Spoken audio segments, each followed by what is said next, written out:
Hey everyone, welcome to This Explainer. Today, we're going to dive into a deeply fascinating and honestly incredibly physical reality that pretty much every single human being has dealt with at some point. We're looking straight into the science and psychology behind why social rejection feels like an absolute punch to the gut. Seriously, if you've ever wondered why a broken heart or losing a friendship physically hurts, well, you're in exactly the right place. So I want you to think back for a second. Have you ever been rejected, maybe ignored, or just suddenly left out of something and you literally felt this sharp, heavy ache right in your chest? Or maybe it was like a tight, sinking knot in your stomach when you realized you were left unread or didn't get an invite to the group chat. It's a super specific, undeniably real sensation. It doesn't just feel like a passing bad thought, right? It feels like your body has taken an actual, physical hit. Now, usually, when you get that heavy ache, what does society tell you? People love to say, oh, just brush it off, or come on, it's all in your head. They kind of treat it like you're just having a purely dramatic emotional reaction. But actually, science says something completely different. The pain you're feeling, it's not just emotional, and you definitely aren't imagining it. Your brain is actually executing a highly advanced, ancient survival response. Which brings us to Section 1, not in your head. To truly wrap our heads around this, we have to look at your neurology. Neuroscience makes this shocking, direct comparison. On one side, we have physical injuries. Think about burning your hand on a hot stove or violently stubbing your toe. On the other side, we have social rejection, like being ignored by someone you deeply care about. Guess what? Your brain literally does not separate these two types of trauma. When you experience social rejection, the exact same pain centers in your brain light up as if you just sustained a real physical injury. We're talking about the exact same neural pathways. I really want that to sink in for a moment. Your nervous system gets flooded with the exact same distress signals whether you break a bone or get excluded from a group. So you aren't imagining that heavy, sinking feeling. Your brain is quite literally translating emotional loss into physical discomfort. It has this one single alarm system, and it rings the exact same bell for a burned hand as it does for a broken heart. But why? Why on earth would our bodies be designed to cause us actual physical agony over a social slight? Let's jump into Section 2, the evolutionary panic button. Well, thousands of years ago, early humans simply couldn't survive alone. If you were rejected by your group or kicked out of your tribe, it meant losing access to food, shelter, safety, the whole shebang.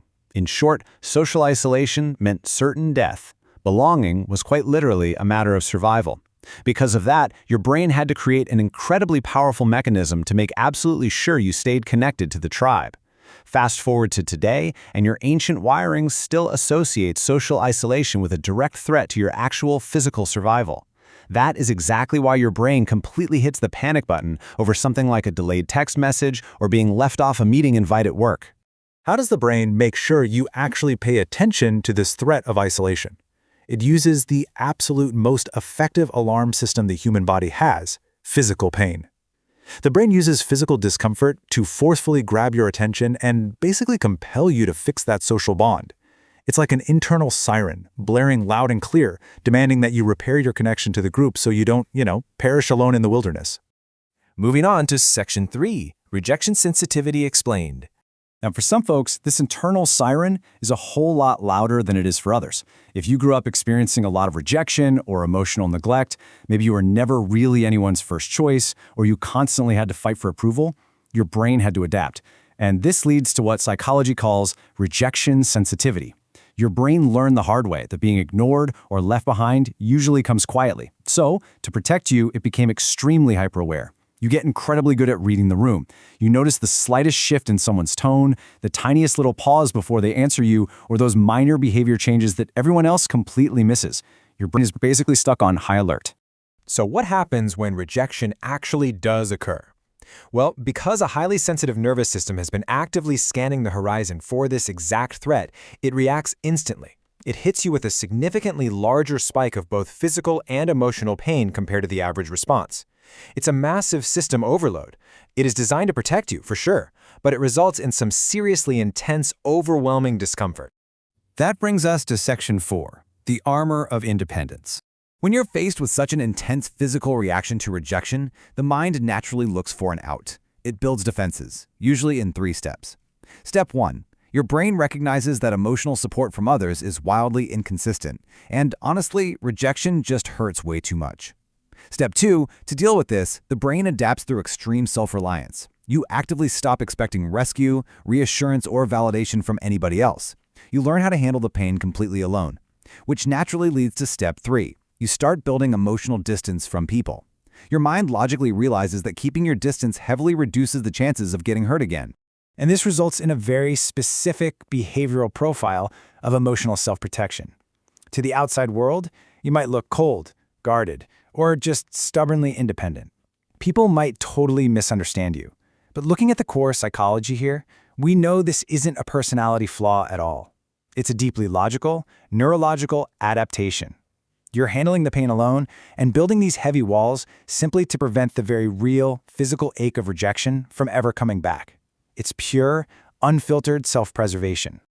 All right, let's wrap this up with Section 5, Proof of Care. Taking this deep dive into the brain's mechanics really allows us to reframe the whole picture.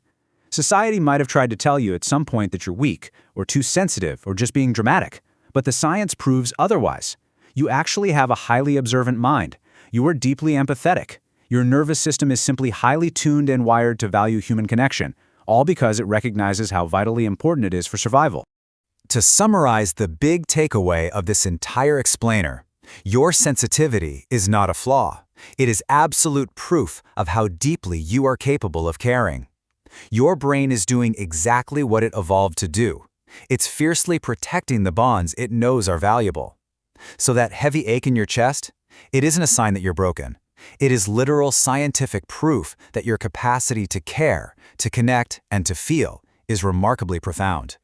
As we finish up this explainer, I want to leave you with a question to really reflect on. What walls has your brain built to keep you safe? Just understanding why your mind works the way it does and realizing that your physical pain response is actually a highly advanced survival tool is the very first step toward finding some peace within yourself.